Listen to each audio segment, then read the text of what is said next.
రేపే వరలక్ష్మి వ్రతం అండి. అనగా 8 ఆగస్టు 2025 శుక్రవారము నాడు వచ్చింది.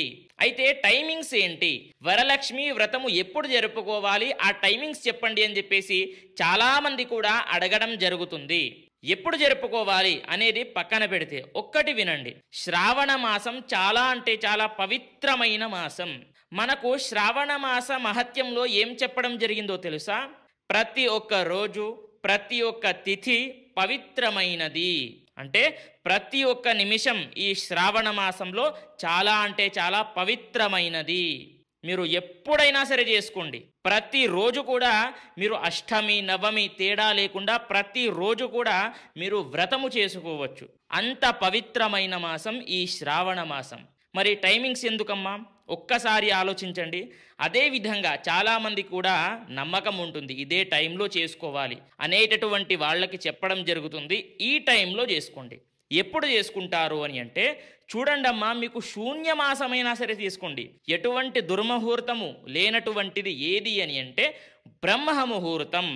పొద్దున 4 గంటల నుండి 6 గంటల లోపు బ్రహ్మ ముహూర్తం ఉంటుంది.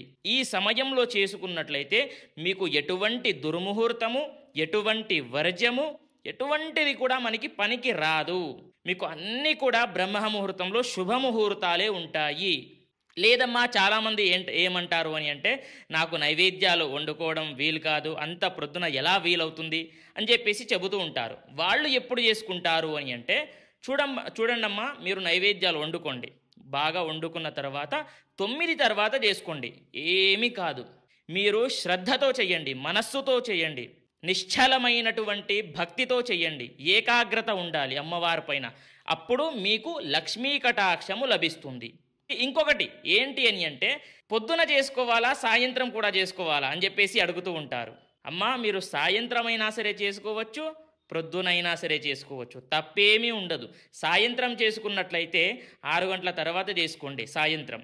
లేదు అని అంటే నేను చెప్పినటువంటి టైమింగ్స్లో చేసుకోండి. ఓకేనా? ప్రతి ఒక్కరికి కూడా తెలియచేయండి. ఇంకా ఏమైనా సరే కమెంట్స్లో ద్వారా తెలియజేయండి. డౌట్స్ ఉన్నట్లయితే రిప్లై ఇవ్వడానికి ప్రయత్నిస్తాను.